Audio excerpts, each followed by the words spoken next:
నమస్కారం వ్యూవర్స్. మోహం నాశనం చేస్తుంది. రాక్షసులైన సుందోపసుందులు అన్నతమ్ములు. వాళ్ళు ఘోరమైన తపమాచరించి శివుని మెప్పించారు. శివుడు ప్రత్యక్షమై ఏమి కావాలో కోరుకొండని చెప్పగా మాకు మరణం లేకుండా వరాన్ని ప్రసాదించమన్నారు. జన్మించిన వారికి మరణం తప్పదని శివుడు వివరించగా, అయితే మా మరణం మా నుండే సంభవించేటట్లు వరం ఇయ్యమన్నారు. శివుడు తదాస్తు అని పలికి అంతర్ధానమయ్యాడు. మాకు ఒకరంటే ఒకరికి మరొకరికి అమితమైన ప్రేమ. మేము చచ్చినా పరస్పరం కలహించుకోము. అందువలన మృత్యువు మా దగ్గరకే రాదు అని సుందోపసుందులు భావించారు. ఆ అన్నదమ్ములు తమ బలాన్ని చూసుకొని గర్వంతో అందరినీ హింసించసాగారు. దేవతలందరూ ఇంద్రుని నాయకత్వంలో బ్రహ్మదేవుని వద్దకు వెళ్ళి తమ బాధలను విన్నవించుకొని ఎలాగైనా ఆ రాక్షసుల బారి నుండి తమను కాపాడమని వేడుకున్నారు. బ్రహ్మదేవుడు విశ్వకర్మను పిలిచి అతిలోక సుందరి అయిన ఒక వనితను సృష్టించమని ఆజ్ఞాపించాడు. తదాజ్ఞానుసారంగా అప్సర తిలోత్తమ సృజింపబడినది. బ్రహ్మదేవుడు ఆమెను సుందోపసుందుల వద్దకు పంపించారు. తిలోత్తమను చూడగానే సుందోపసుందులిద్దరిలో మోహం పెరిగింది. ఇద్దరికీ ఆమె పొందు కావాలనిపించింది. ఆమెను మొదట నేను చూశాను కాబట్టి నాకు చెందుతుందని సుందుడన్నాడు. కాదు కాదు, నేను మొదట ఆమెను తాకాను కాబట్టి ఆమె నాది అని ఉపసుందుడు అన్నారు. ఇద్దరు అలా వాదించుకోవటం చూసిన తిలోత్తమ, మీలో ఎవరు బలవంతుడైతే వారిని నేను వివాహం ఆడతానంది. మోహాంధకారంలో మునిగిన వారిరువురును ఒకరిపై మరొకరు దుమికి పోరాడసాగారు. చివరికి ఒకళ్ళనొకరు చంపుకున్నారు. ఎంతటి తపస్సు చేసినా, ఎంతటి బలవంతులైనా అహంకారానికి మోహం తోడైతే ఆ మనిషి నాశనం కాక తప్పదు. జై సాయిరామ్.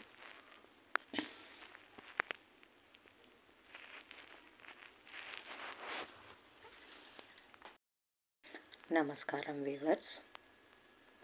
మోహం నాశనం చేస్తుంది. రాక్షసులైన సుందోపసుందులు అన్నతమ్ములు. వాళ్ళు ఘోరమైన తపమాచరించి శివుని మెప్పించారు. శివుడు ప్రత్యక్షమై ఏమి కావాలో కోరుకొండని చెప్పగా మాకు మరణం లేకుండా వరాన్ని ప్రసాదించమన్నారు. జన్మించిన వారికి మరణం తప్పదని శివుడు వివరించగా, అయితే మా మరణం మా నుండే సంభవించేటట్లు వరం ఇయ్యమన్నారు. శివుడు తదాస్తు అని పలికి అంతర్ధానమయ్యాడు. మాకు ఒకరంటే ఒకరికి మరొకరికి అమితమైన ప్రేమ. మేము చచ్చినా పరస్పరం కలహించుకోము. అందువలన మృత్యువు మా దగ్గరకే రాదు అని సుందోపసుందులు భావించారు. ఆ అన్నదమ్ములు తమ బలాన్ని చూసుకొని గర్వంతో అందరినీ హింసించసాగారు. దేవతలందరూ ఇంద్రుని నాయకత్వంలో బ్రహ్మదేవుని వద్దకు వెళ్ళి తమ బాధలను విన్నవించుకొని ఎలాగైనా ఆ రాక్షసుల బారి నుండి తమను కాపాడమని వేడుకున్నారు. బ్రహ్మదేవుడు విశ్వకర్మను పిలిచి అతిలోక సుందరి అయిన ఒక వనితను సృష్టించమని ఆజ్ఞాపించాడు. తదాజ్ఞానుసారంగా అప్సర తిలోత్తమ సృజింపబడినది. బ్రహ్మదేవుడు ఆమెను సుందోపసుందుల వద్దకు పంపించారు. తిలోత్తమను చూడగానే సుందోపసుందులిద్దరిలో మోహం పెరిగింది. ఇద్దరికీ ఆమె పొందు కావాలనిపించింది.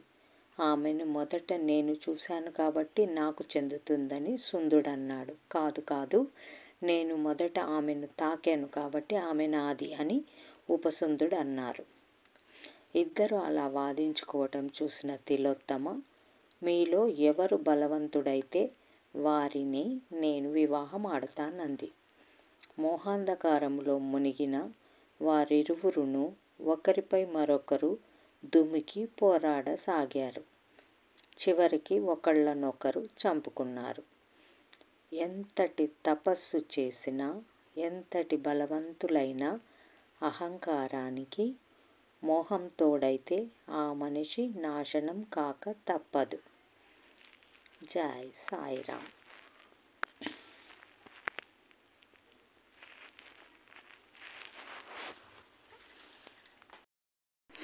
నమస్కారం వ్యూవర్స్. కామము యొక్క దాడి. ఒక యోగి ఆశ్రమంలో ఆయన శిష్యుడిగా ఒక బ్రహ్మచారిగా ఉంటుండేవాడు. యోగాలో అనుభవం గడించి నిష్ఠాతుడనిపించుకోవాలని అతని కోరిక. ఎక్కువ సమయము నిర్వికల్ప సమాధిలోనే గడిపేవాడు. ఒకనాడు యోగి తన శిష్యుణ్ణి పిలిచి తాను బయటికి వెళ్తున్నానని, 4-5 రోజుల దాకా రానని, ఆశ్రమాన్ని జాగ్రత్తగా చూసుకోమని చెప్పి వెళ్ళిపోయారు. ఆనాటి సాయంత్రము నీళ్లు తెచ్చుకోవటానికై దగ్గరలో ఉన్న నదికి బ్రహ్మచారి వెళ్ళాడు. అక్కడ నది గట్టుపై ఒక యువతి ఏడుస్తూ కూర్చున్నది. బ్రహ్మచారికి ఆమె ఎందుకు ఏడుస్తున్నదో తెలుసుకోవాలనిపించింది. అందువలన ఆమెను సమీపించి ఆమె దుఃఖానికి కారణమేమిటని ప్రశ్నించాడు. ఆ యువతి ఇలా సమాధానం చెప్పింది. ఈ నదికి ఆవల వైపున 2-3 మైళ్ళ దూరంలో మా స్వగ్రామం ఉన్నది. ఈరోజు ఉదయము నేను నా స్నేహితులతో కలిసి నదికి ఈ వైపున ఒక గ్రామంలో. నమస్కారం వ్యూవర్స్. కామము యొక్క దాడి. ఒక యోగి ఆశ్రమంలో ఆయన శిష్యుడుగా ఒక బ్రహ్మచారిగా ఉంటుండేవాడు. ఒక యోగి ఆశ్రమములో ఆయన శిష్యుడిగా ఒక బ్రహ్మచారి ఉంటుండేవాడు. యోగంలో అనుభవమును గడించి నిష్ఠాతుడనిపించుకోవాలని అతని కోరిక. ఎక్కువ సమయము నిర్వికల్ప సమాధిలోనే గడిపేవాడు. ఒకనాడు యోగి తన శిష్యుణ్ణి పిలిచి తాను బయటికి వెళుతున్నానని, 4-5 రోజుల దాకా రానని, ఆశ్రమాన్ని జాగ్రత్తగా చూసుకోమని చెప్పి వెళ్ళిపోయారు. ఆనాటి సాయంత్రం నీళ్లు తెచ్చుకోవటానికై దగ్గరలో ఉన్న నదికి బ్రహ్మచారి వెళ్ళాడు. అక్కడ నది గట్టుపై ఒక యువతి ఏడుస్తూ కూర్చున్నది. బ్రహ్మచారి ఆమె ఎందుకు ఏడుస్తున్నదో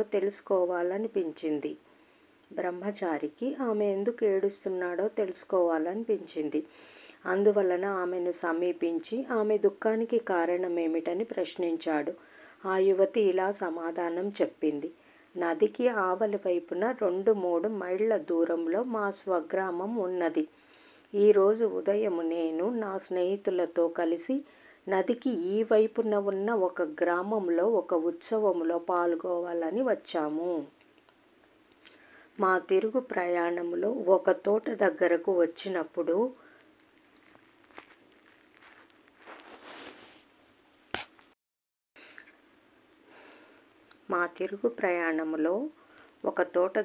వచ్చినప్పుడు అచ్చటి పువ్వు పైనున్న సీతాకోక చిలుక నన్ను ఆకర్షించింది. అది చాలా అందంగా రంగులతో ఉన్నది. దాన్ని పట్టుకుందామని ప్రయత్నించాను. అది తప్పించుకొని మరో పువ్వు పై వాలింది. నేను మళ్ళీ ప్రయత్నించాను. అది మళ్ళీ తప్పించుకొని మరో పువ్వుపై వాలింది. నేను మళ్ళీ ప్రయత్నించాను. అది తప్పించుకొని వేరొక పువ్వుపై వాలింది. అలా నేను ప్రయత్నిస్తూనే ఉన్నాను. అది తప్పించుకుంటూనే ఉంది. చివరికి నేను అలసిపోయి చూస్తే మా స్నేహితులు కనబడలేదు. అంటే నేను సీతాకోక చిలుకను తరుముతూ చాలా దూరం వచ్చానన్నమాట. అలసిపోయిన నేను అక్కడ కూర్చుని కాసేపటికి నడుము వాల్చాను. అనుకోకుండా నిద్ర పట్టింది. దాదాపుగా 1 గంట తర్వాత నేను నిద్ర నుండి లేచాను. సూర్యాస్తమయం అయిపోయింది. పరిగెత్తి నా స్నేహితుల దగ్గరకు వెళ్ళాను. కానీ అక్కడ వాళ్ళు కనపడలేదు. చుట్టుపక్కల వెతికాను. కానీ వాళ్ళ జాడ కనపడలేదు.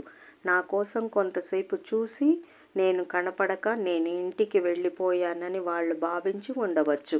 నేను సీతాకోకచిలుక కోసం వెళ్ళానని వాళ్ళకి తెలిసి ఉండదు. అందువలన వాళ్ళు వెళ్ళిపోయి ఉంటారనుకుంటాను.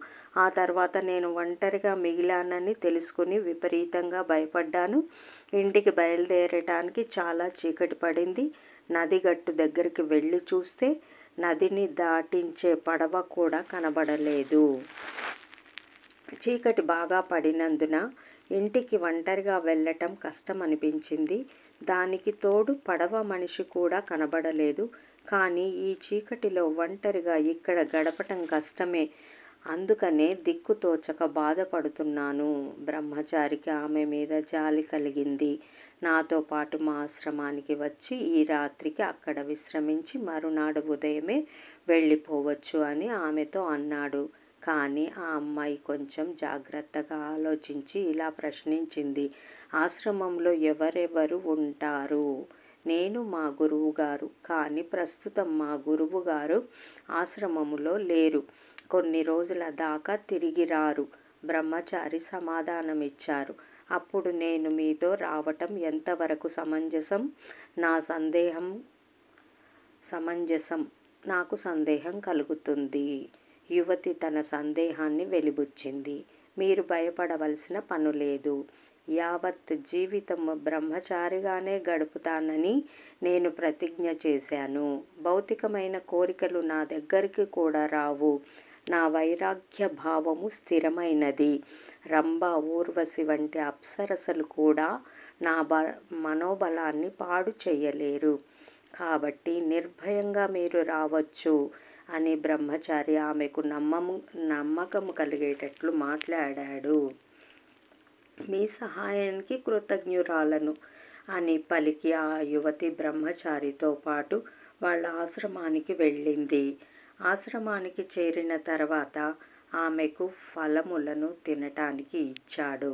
తర్వాత ఆశ్రమంలో ఉన్న ఒక్క గదిలో ఆమెను పడుకోమని తాను బయట పడుకున్నాడు. ఆమె మరొకసారి కృతజ్ఞతాపూర్వకంగా పలికి తలుపు వేసుకుంది. బ్రహ్మచారి బయట చాపపరుచుకుని పడుకున్నాడు.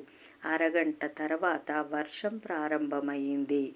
బ్రహ్మచారి పడుకున్నవాడు నిద్రలేచి గది తలుపు కొట్టాడు. ఆ యువతి తలుపు తెరవగానే బయట వర్షం కురుస్తున్నదని, తాను కూడా గదిలోనే పడుకుంటానని ఆమె పక్కను గదిలో ఒక మూలకు జరిపి తాను మరొక మూలన తన చాపను పరుచుకున్నాడు. ఆమె వైపు చూడకుండా మరోవైపు తిరిగి పడుకున్నాడు. కొద్ది క్షణాలలో వర్షం పెద్దదయ్యింది. ఉరుములు, మెరుపులు కూడా ప్రారంభమయ్యాయి. ఆ మెరుపులకు కిటికీ నుంచి వెలుతురు పడుతుండటంతో నిద్ర పట్టక బ్రహ్మచారి ఆమె వైపు తిరిగి మెరుపుల వెలుతురులో ఆ యువతి చలికి ఆగలేక వణికిపోవటం చూశాడు. అయ్యో పాపం, ఈ రోజంతా ఈ యువతి కష్టాలు పడుతూనే ఉన్నది.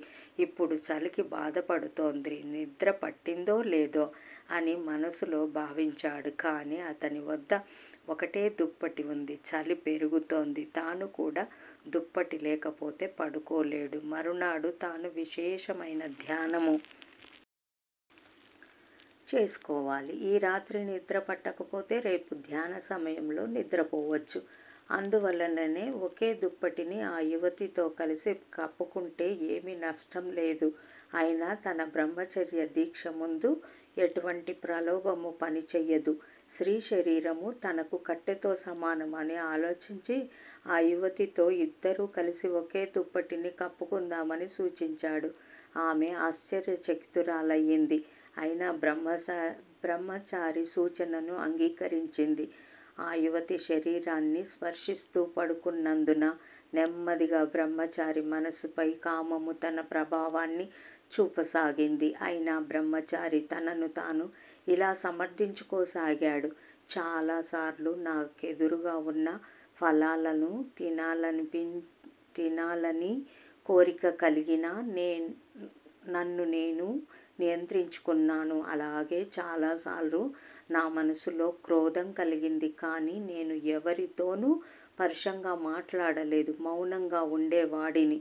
ఇప్పుడు ఈ కామ భావనలు మాత్రము నన్ను ఏమి చేయగలవు? నేను ఏ మాత్రము చెలించను అని ఆలోచిస్తూనే ఆ యువతి వైపు తిరిగి ఆమె మీద చేతిని వేశాడు. అలా చేతిని వేయగానే భయభ్రాంతుడయ్యాడు. ఆ యువతి స్థానములో అతని గురువుగారే ఉన్నారు. కొద్ది క్షణాలు నిశ్చేష్టుడయ్యాడు. ఆ వెంటనే లేచి గురువుగారి పాదాల మీద పడ్డాడు. ముఖములో భయము, గౌరవము, తప్పు చేసిన భావము, ఇలా అన్ని భావాలు కనపడసాగాయి. అప్పుడు గురువుగారు ఇలా చెప్పారు: నీవేమి జీవన్ముక్తుడవు కావు. అందువలన బ్రహ్మచర్య వ్రతంపై అంత గట్టి నమ్మకం పనికిరాదు. అయితే నా మాటలను నీవు పట్టించుకోలేదు. నిన్ను ఎటువంటి పరిస్థితులు ప్రలోభ పెట్టలేవన్న నీ నమ్మకమే దానికి కారణం. అయినా ఏకాదశి నాడు ఉపవాసం ఉండదలుచుకున్న కోతుల కథ చెప్పి నిన్ను హెచ్చరించాను. కానీ నీవు నిర్లక్ష్యం చేశావు. ఆ కథ గుర్తుందా? గురువుగారి మాటలు వినగానే శిష్యునికి ఆ కథ జ్ఞాపకం వచ్చింది. ఒక అడవిలో కోతుల గుంపు ఒకటి ఉండేది. ఆ గుంపుకు ఒక పెద్ద కోతి నాయకుడుగా ఉండేవాడు. ఒకనాడు ఆ కోతి మిగిలిన వాటితో ఇలా చెప్పింది: మానవులు ఏకాదశి నాడు ఉపవాసముండి పుణ్యాన్ని సంపాదిస్తున్నారు. మనం మాత్రం ఏం తీసిపోయాము? మనం కూడా ఏకాదశి నాడు ఉపవాసం ఉందాము. వెంటనే మిగిలిన కోతులన్నీ అలాగే చేద్దామని అంగీకరించాయి. ఆ తర్వాత వచ్చే ఏకాదశి నాడు కోతులన్నీ చెట్టు కింద సమావేశమై ఏకాదశి ఉపవాసాన్ని ప్రారంభించాయి. అంటే కళ్ళు మూసుకుని కూర్చున్నాయి. కొంతసేపు తర్వాత ఒక కోతి ఇలా అన్నది: ఇలా నేల మీద కూర్చుంటే మనకు రక్షణ లేదేమో. ఏదైనా ఏనుగుల గుంపు ఇటు వెళ్తూ మనను తొక్కిపోవచ్చు, లేదా పులి ఇటు పోతూ మనల్ని చంపవచ్చు.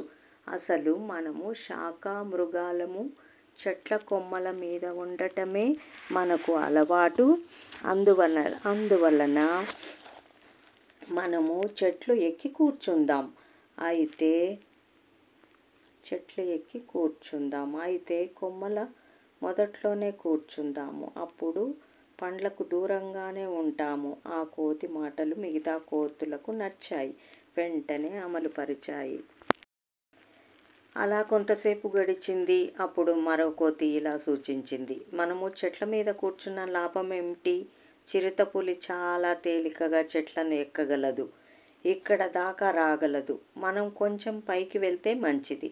అప్పుడు చిరుతపులి బరువుకు కొమ్మలు విరిగిపోతాయి, అది కింద పడిపోతుంది. ఒకవేళ కొమ్మలు విరగకపోయినా మనం తేలికగా ఇంకో చెట్టు మీదకి దుమికి తప్పించుకోవచ్చు. అలా సర్పముల నుండి కూడా బయటపడవచ్చు. పండ్లను చూస్తూ కూర్చోవచ్చు. నేల మీదకు చూస్తూ శత్రువులు రాకుండా కూడా జాగ్రత్త పడడానికి వీలవుతుంది. ఈ ఆలోచన కూడా మిగతా కోతులకు నచ్చింది. కాబట్టి దానిని వెంటనే అమలుపరిచాయి. మరికొంతసేపు గడిచింది. ఇంకొక కోతి ఇలా సలహా ఇచ్చింది: నేల మీద అలా చూస్తూ కూర్చోవటం విసుగ్గా ఉంది. ఒకరి తర్వాత మరొకరం నేల వైపు చూస్తూ కూర్చుంటే మిగిలిన వాళ్ళం అన్ని వైపులా చూస్తూ విసుగును పోగొట్టుకుందాము. పొరపాటున పండ్ల వైపు చూసినా పర్వాలేదు. ఉపవాస వ్రతానికి ఎటువంటి నష్టం లేదు. వెంటనే ఆ సలహాలు కోతులన్నీ అమల్లోకి తీసుకువచ్చాయి.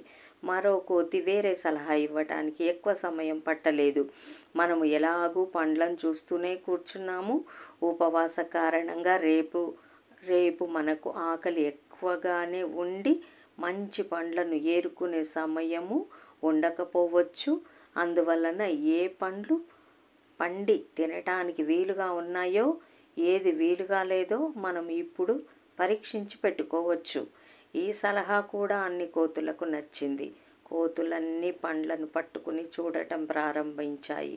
మంచి పండ్లు అనుకున్న వాటిని మరికొంతసేపు పట్టుకుని కూర్చున్నాయి. అప్పుడు ముసలి కోతి మరికొంత ఆలోచించి మరో సలహా ఇచ్చింది: రేపు మనము ఆకలితో బాధపడటమే కాదు, ఈరోజు ఉపవాసం కాబట్టి బలహీనంగా కూడా ఉంటాము. అందువలన రేపటి కోసం మంచి పండ్లను ఈరోజే కోసి దాచిపెట్టుకుంటే మంచిది కదా. ఈ సలహా చాలా చక్కటి సలహా అనిపించింది. వెంటనే కోతులన్నీ మంచి పండ్లను కోయటం ప్రారంభించాయి.